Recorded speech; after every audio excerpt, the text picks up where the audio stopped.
रहीम अस्सलाम वालेकुम नादरीन, आप यूट्यूब चैनल देख रहे हैं। मैं इमरान खान हूं। बहावल नगर वाला वाक़या जो है वो थमने का नाम नहीं ले रहा। उसके बाद आफ्टर शॉक्स आ रहे हैं। 2 पुलिस वालों ने अपनी नौकरी छोड़ दी है। अब तक की इत्तला के मुताबिक 2 नौजवान पुलिस वाले, एक ने तो अपनी यूनिफॉर्म ही जला दी और वो बहुत प्रोटेस्ट कर रहे हैं। स्पेशली हुकूमत पंजाब पे तनकीद कर रहे हैं और साथ में वो तनकीद कर रहे हैं IG पंजाब पर, क्योंकि उन्हें अपने सबसे बड़े ऑफिसर से ये तवक्को नहीं थी कि वो उनकी इज़्ज़त की बहाली में कोई कसर छोड़ेंगे। बहरहाल IG पंजाब जो है वो सब जानते हैं कितने पानी में और वो क्या कर सकते हैं। उन्होंने इसके ऊपर कोई एक्शन नहीं लेना, वो बहुत मजबूर हैं। उनके बारे में तो लोग बहुत अजीब अजीब से मीम्स भी बना रहे हैं और कुछ तो बिल्कुल मुझे ठीक भी लग रहे हैं, वाक़याती हक़ाइक़ के मुताबिक लग रहे हैं। अब ये मामले का बनेगा क्या, मुख्तलिफ लोग मुख्तलिफ बातें कर रहे हैं, लेकिन ज़्यादातर जो सेंसिबल लोग हैं उनका ये कहना है कि इसकी बाकायदा तहकीकात होनी चाहिए और पता किया जाना चाहिए कि किस किस ने अपने इख्तियारात का नाजायज़ इस्तेमाल किया। जिसने जहाँ जहाँ अपने इख्तियारात का नाजायज़ इस्तेमाल किया वहाँ उसको फिक्स करना चाहिए और उसके खिलाफ कानूनी कार्रवाई करनी चाहिए, ताकि आइंदा इस तरह का कोई वाक़या ना हो। मैं आपको मिसाल दे देता हूँ ना, मैं आपके सामने मौजूद हूँ। मेरे घर पे 3 दफ़ा रेड हुआ है। लगभग 30 लाख से ज़ायद का सामान पुलिस वाले 10 मई की रात को जब मेरे घर उन्होंने रेड किया, इवन मेरी एक बड़ी यादगार 1970s की मेरे दादा ने उनकी घड़ी एक मौजूद थी, वो भी उठा कर ले गए वो। और यानी वो मुझे बहुत पसंद थी। वो इतनी कीमती तो नहीं थी, लेकिन वो मुझे जिन चीज़ों के जाने का मुझे अफसोस है उनमें सिर्फ वो एक घड़ी है। बाकी सारी चीज़ें मैं दोबारा ख़रीद सकता हूँ, वो घड़ी मैं दोबारा नहीं ख़रीद सकता। वो 50 साल से भी पुरानी घड़ी थी, तो बहुत पुरानी, और मेरे दादा अबू के टाइम की घड़ी थी। वो तब से हमने संभाली हुई थी और बिल्कुल नई की तरह थी। मुझे बड़ी पसंद थी। मैंने एक आधे वीलॉग में पहनी है, मैं ढूंढ भी रहा था उस दिन मैंने कहाँ पे वो पहनी है। तो बहरहाल मैं वैसे पहनता नहीं हूँ, मेरे से वो घड़ी पहनना या इस तरह वो मुझे आदत भी नहीं है, लेकिन वो मुझे पसंद थी। मैं उसको हमेशा अपने पास रखता था। मेरे वालिद साहब ने मुझे दी थी। लेकिन वो बाकी चीज़ें भी ले गए उठा के। 30 लाख से ज़ायद का तो सामान हमने एस्टीमेट लगाया था, फिर मैं ही गायब हो गया तो मेरे घर वालों को सामान की तो फिक्र नहीं रही, ना वो उसके पीछे जा सके। तो मैं क्या ऐसे इंसाफ लूँगा? मैंने हमेशा कानून का रास्ता अपनाया है, हमेशा कानून का एहतराम किया है। मैंने कभी कानून को हाथ में नहीं लिया। हालांकि बगैर वारंट के पुलिस वाले मेरे घरों में घुसे हैं, बार बार घुसे हैं, और हमने इसके बावजूद उनकी यूनिफॉर्म का एहतराम किया है। हालांकि उन्होंने बदतमीज़ी भी की, इसके बावजूद हमने उनकी यूनिफॉर्म का एहतराम किया और कभी भी कानून को अपने हाथ में नहीं लिया। तो ये तरीका तो ये होना चाहिए, कानून को किसी को अपने हाथ में नहीं लेना चाहिए।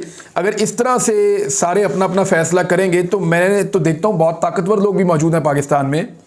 हर कबीला उठेगा, उठ के जाकर वो अटैक करके अपना बदला ले लेगा। यानी मैं 100-200 आदमी इकट्ठा करूं और जो पुलिस मेरे साथ ज्यादती करे मैं जाके उनके साथ करके आ जाऊं, तो ये तो बहुत ही गैर मुनासिब होगा। ऐसा नहीं होना चाहिए। एक चीज़ और है नाजरीन, वो आपके साथ मैं शेयर कर देता हूं, क्योंकि पाकिस्तान तहरीक इंसाफ का ये दावा है कि वो स्टेटस को के ख़िलाफ़ एक पॉलिटिकल पार्टी है। और स्टेटस को का तरीक़ाकार ये है कि लोगों को गरीब रखो, लोगों को मजबूर रखो, फिर उनकी मजबूरियों को ख़रीदो। तरीक़ाकार ही ये है, लोगों को परेशान करो, उनको मजबूर करो, पुलिस के मामलात में फंसाओ, फिर निकालो और एहसान चढ़ाओ। किसी और मामले में फंसाओ पटवार खाने के, फिर उनको वहाँ से निकालो और एहसान चढ़ाओ। उनको गरीब करो, फिर उनको इमदाद के नाम के ऊपर चेक दो या आटा दो या कोई और चीज़ दो, उस पर मियाँ साहब का मुंह फिट करो या किसी और का एहसान चढ़ाओ। अब इनकम सपोर्ट प्रोग्राम है, उसका नाम बेनज़ीर इनकम सपोर्ट प्रोग्राम रखो, ताकि गरीब को जब पैसा मिले तो पता चले कि बेनज़ीर का पैसा आ रहा है, एहसान चढ़ाओ। तो इस तरह जो भी चीज़ करता है स्टेटस को, वो हमेशा सरकारी पैसे को अपनी तशहीर के लिए इस्तेमाल करता है। यही काम पाकिस्तान तहरीक इंसाफ ने किया। ये अब अवामी वज़ीर आला खैबर पख्तूनख्वा अली अमीन गंडापुर की हदायत की रोशनी में सूबाई दारुल हुकूमत पेशावर में वज़ीर आला की मुशीर बराए सोशल वेलफेयर मशाल यूसुफज़ई ने ईद पैकेज के तहत मुस्तहकीन में फ़ी फ़र्द 10,000 रुपये के चेक तकसीम किए। याद आपको 2,000 रुपये, पूरे 2,000 रुपये। स्टेटस को की आवाज़ याद है आपको? यहाँ से 10,000 की आवाज़ आ रही है। ये तो तरीक़ाकार नहीं है। इसके ख़िलाफ़ तो इमरान खान ने पॉलिटिक्स शुरू की थी, और अगर यही करना है तो इसको बेशर्मी कहा जा सकता है, इसको स्टेटस को कहा जा सकता है। टिकटॉक बनाने का यहाँ पे भी मैं देख रहा हूँ बड़ा रुझान और बहुत शौक़ पैदा हो रहा है। लीडर इनका जेल में है और ख़ुद अपनी तशहीर के लिए पीछे, ये शहरियार अफरीदी साहब के पीछे जो है वो बहुत बड़ा पोस्टर भी लगा हुआ है, जिसपे कहीं पे भी आपको अली अमीन गंडापुर और जो वज़ीर साहब हैं उनके अलावा किसी और की फ़ोटो भी नज़र नहीं आ रही। यानी इमरान खान की फ़ोटो लगाने का भी इन्होंने तरद्दुद नहीं किया।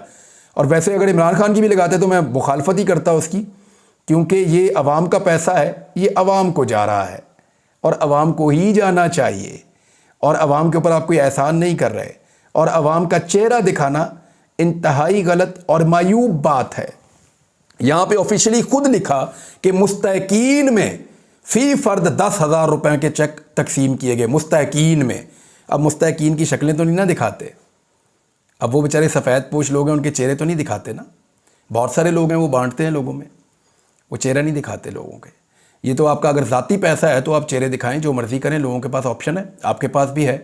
लेकिन अगर सरकारी पैसा है, पैसा ही लोगों का अपना है, तो फिर आप ये नहीं कर सकते। एक चूरन बेचने की तैयारी की जा रही है पाकिस्तान के हवाले से, लेकिन वो चूरन मैं आपको बाद में बताता हूँ। पहले आप एक आलमी बैंक की एक रिपोर्ट है, वर्ल्ड बैंक की, कि पाकिस्तान में ग़िज़ाई अदम तहफ़्फ़ुज़ में इजाफे का एक ख़दशा मौजूद है।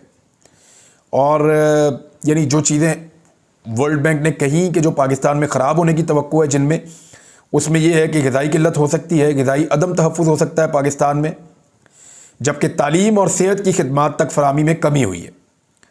तालीम की फरामी में और सेहत की फरामी में पाकिस्तान में कमी हुई है इमरान खान साहब का दौर गुजरने के बाद। ये वर्ल्ड बैंक जो है ये कंफर्म कर रहा है। बढ़ती हुई ट्रांसपोर्टेशन लागत के बायस स्कूल ना जाने वाले बच्चों की तादाद में इजाफा भी हो रहा है, जबकि सफरी लागत में इजाफे से इलाज मुआलजे तक रसाई ताखीर का सबब बन सकती है।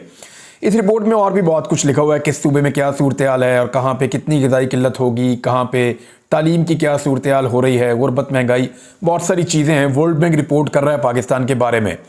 लेकिन आप देखेंगे ये आपको चूरन बेचते कैसे हैं। पहले मैं एक चीज़ आपको बताता हूँ।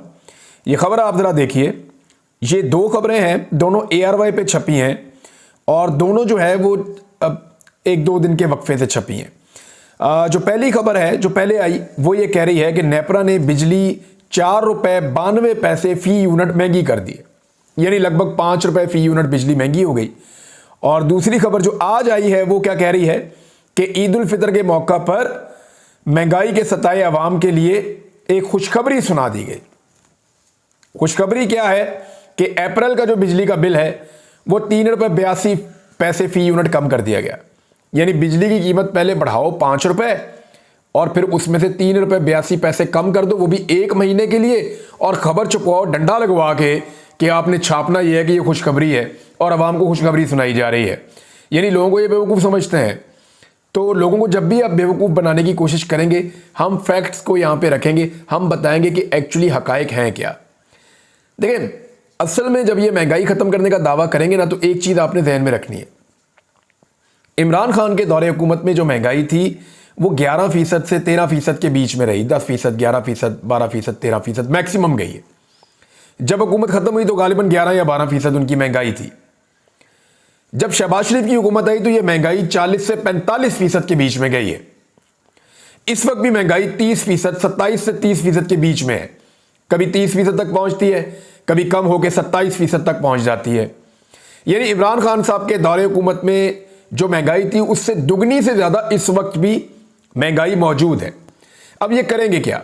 यानी 40% पर जाके जब वापस 30% पर लाते हैं तो ये कहते हैं जी महंगाई कम हो गई। बहुत मुबारक हो पाकिस्तान की कौम को। बिजली का यूनिट 10 रुपये बढ़ाने के बाद जब 2 रुपये सस्ता करते हैं तो कहते हैं जी बहुत मुबारक हो, हमने कम कर दिया। पेट्रोल 150 रुपया लीटर बढ़ाने के बाद जब 15 रुपये कम करेंगे तो कहेंगे जी हमने तो बहुत बड़ा एहसान कर दिया, सस्ता कर दिया। तो इसके लिए हम एक पैटर्न सेट कर देते हैं जिसके ऊपर हम समझेंगे कि महंगाई कम हो गई है। क्योंकि जब ये लोग इक्तदार में आए थे सन 2022 में, 10 अप्रैल को इनकी हुकूमत बनी थी, तो इन्होंने कुछ वादे किए थे। इनका ये कहना था कि ये चीज़ों को बहुत सस्ता कर देंगे। हम ये कहते हैं वो उतना सस्ता ना भी करें। ये कह रहे थे कि $100 का हो जाएगा, पेट्रोल 70 रुपये का हो जाएगा, आटा जो है वो 30 रुपये का हो जाएगा। बहुत सारी इन्होंने झूठ बोले थे। इनके झूठ छोड़ दें। वो जिन कीमतों पे इमरान खान छोड़ कर गया था, अगर उससे ऊपर होगा तो महंगा होगा, उससे नीचे होगा तो सस्ता होगा। ये पैरामीटर तो ठीक है ना, ये तो इंसाफ वाली बात है ना। क्योंकि इमरान खान के दौर में बकौल उन मीडिया वालों के जो उस वक्त माइक लेके लोगों के मुंह के अंदर डाल देते थे कि जनाब बताएं महंगाई हुई, आया मजा तब्दीली का, उनके बकौल उस दौर में जो बहुत ज़्यादा महंगाई थी जिसको कम करने के लिए PDM की ये हुकूमत बनी है। अब देखना यह है कि उस महंगाई को इन्होंने कितना कम किया। तो पैरामीटर वही सेट कर लेते हैं। इमरान खान के दौर में जो आटा था वो 1100 रुपए की थैली थी, 20 किलो वाली। ये थैली 3000 तक पहुंची और वापस अगर 2500 पे ला के ये कहेंगे जी हमने 500 रुपए आटा सस्ता कर दिया, तो आपने नहीं मानना। आपने कहना जी 1100 की थी, आप हमें 1099 रुपये की कर दें तो हम समझेंगे कि आपने सस्ता किया। 1100 से ऊपर होगा तो उसको महंगा ही समझा जाए, क्योंकि ये तो सस्ता करने आए थे ना। पेट्रोल की कीमत 145 रुपए से नीचे जाए तो आप समझे सस्ता हो गया। बिजली के यूनिट के ऊपर और गैस के यूनिट के ऊपर मैं अलग एक प्रोग्राम करूंगा, क्योंकि वो बहुत टेक्निकल है। उसकी सारी चीजें आपके सामने रखूंगा, आपको बताऊंगा कि वहां आपको कैसे धोखा दिया जाता है। ये सारी चीजें आपके सामने रखूंगा। तो पैरामीटर वही रखना है कि अगर डॉलर 180 रुपए से नीचे आ जाए तो फिर आपने समझना है कि इमरान खान के दौर की निस्बत इन्होंने कुछ बेहतर कर दिया। ये नहीं होगा कि अगर 250 रुपए पे आ गया जी बहुत अच्छा काम कर दिया आपने, नहीं, आपको 180 पे दिया था, आपने 100 का करना था। 100 का ना करें, 180 का ही कर दें वापस। ये नहीं कर पाएंगे। क्यों नहीं कर पाएंगे? मिफ्ता इस्माइल का स्टेटमेंट आप देखिए, आपको सब समझ आ जाएगी कि ये अपने मुंह से क्या मान रहे हैं। IMF से मुआहदा करना नागुज़ीर है, हुकूमत के पास सलाहियत है, ना ही वजीर खजाना अपनी पॉलिसी मुतारफ करवा सकेंगे। वजह यह है कि जो मंशूर दिया था वो PMLN ने दिया था, हुकूमत उनकी बनी है, लेकिन वजीर खजाना जिसने 80% मंशूर के ऊपर अमल करना होता है वो PMLN का है ही नहीं। बल्कि वो कहाँ से आया? PMLN उसको इलेक्शन वाले दिन तक जानती ही नहीं थी। एक नया तजुर्बा किया गया है। अब ये जो तजुर्बा है इसकी अपनी कोई अलग पॉलिसी होगी, जो पॉलिसी ये बता भी नहीं पाएगा, क्योंकि बहुत सारी चीज़ें अब छुपाने का रुझान आ गया है। इससे पहले पाकिस्तान में कोई ऐसा तजुर्बा कामयाब नहीं हुआ। देखते हैं कि इस तजुर्बे के साथ क्या बनेगा। बहरहाल अब एक पहले मेट्रो बनाई थी इन्होंने, एक ट्रेन बनाई थी ऑरेंज ट्रेन लाहौर में। अब कह रहे हैं जी ब्लू ट्रेन भी हम लेकर आएंगे और पर्पल ट्रेन भी लेकर आएंगे। कलर्स का बहुत शौक है ना मरियम नवाज साहबा को या टिकटॉक गवर्नमेंट को। यानी कोशिश जो है वो मैचिंग वाली कोशिश करवाने के लिए और टायर लगवाने के लिए $3.25 करोड़ रुपए खर्च दिए थे उन्होंने, और अपने सूट के ऊपर $500 रुपए। वो तो $500 के मुझे लगते हैं कपड़े, लेकिन चले $500 रुपए का सूट, मुझे तो समझ नहीं आई कहाँ से ये $500 रुपए का सूट मिलता है। यानी अपने पैसे खर्चने तो $500 रुपए का सूट लेना है, जब अवाम के पैसे खर्चने तो $3.25 करोड़ रुपए के टायर भी डालने और मैचिंग वाली कोशिश भी करवानी है। ये तो इनके अल्ले तल्ले हैं, और फिर टिकटॉक के ऊपर हुकूमत चला रहे हैं। बहरहाल ये जो कलर पसंद है उनके अंदर भी अब जो ऑरेंज ट्रेन है वो पर्पल भी आएगी और साथ ही साथ ब्लू कलर की भी आएगी, तो ज़्यादा प्यारी लगेगी। मैंने आपको बताया था ना कि ये धोखा देते हैं। इन्होंने, याद होगा आपको, जब सैलाब मुतासरीन के लिए फंडिंग करने गए थे तो ये 1 अरब से बढ़ते बढ़ते पता नहीं 12-15 अरब तक पहुँच गए थे। इतने अरब डॉलर हमें मिल गए, दुनिया ने दे दिए। तो बाद में रिपोर्ट आई थी कि 5% पैसे मिले। अब थोड़े दिन पहले सऊदी अरब के दौरे पे शुरू किया था $1 अरब, फिर $2 अरब, फिर $3 अरब, फिर $5 अरब, फिर $8 अरब। अब जनाब वो फिगर $21 अरब तक पहुंच गया है। क्यों? झूठ बोलना है, 1 अरब का भी बोलना है तो 21 अरब का भी बोलना है, तो 21 अरब का 25 अरब का क्यों ना बोलें। तो थोड़े दिनों में ये अमाउंट और भी बढ़ जाएगी। ये ऐसे ही लोगों को बेवकूफ़ बनाएंगे ना। इससे पहले ये कोई सरमायाकारियाँ ऐसे ला सके पाकिस्तान में। पाकिस्तान के अंदर जो लोग हैं वो अपने मुल्क के अंदर सरमायाकारी नहीं कर रहे हैं, बाहर से लेकर आएंगे। और बहुत सारी खबरें हैं, लेकिन एक खबर जाते जाते मैं आपको दूं कि पंजाब के ऑफिसर्स ने एक बहुत बड़े ऑफिसर को ये शिकायत लगाई है कि हम ज़्यादा बदतमीज़ी और रूड रवैया जो है ना, बदतमीज़ी वाला रवैया, वो वज़ीर आला का बर्दाश्त नहीं कर सकते। और उसके बाद एक पैगाम पहुंचाया गया वज़ीर आला को कि तुसी जो कहना मैनू कह लो, यानी जो बात करनी है वो मुझसे कर लें, डायरेक्ट आप ऑफिसर्स के साथ डील मत करें, इससे प्रॉब्लम क्रिएट हो रही है। तो ऑफिसर्स ने जो है, कुछ ऑफिसर्स ने, अब मैं नाम आपको नहीं बता सकता, बेचारों के नाम सीगा राज में रखने पड़ेंगे वरना उठा के उनको कहीं दूर दराज इलाके में फेंक देंगे। वो कह रहे हैं जी रवैया बहुत रूड है और बड़ी बदतमीज़ी वाला है, इसको हम बर्दाश्त नहीं कर सकते। तो उन्होंने शिकायत लगाई है। अब देखते हैं इसका क्या बनता है। तफसीलात मैं आपको बाद में बताऊंगा। अब तक के लिए इतने, अपना ख्याल रखिएगा, अपने इस चैनल का भी। अल्लाह हाफ़िज़।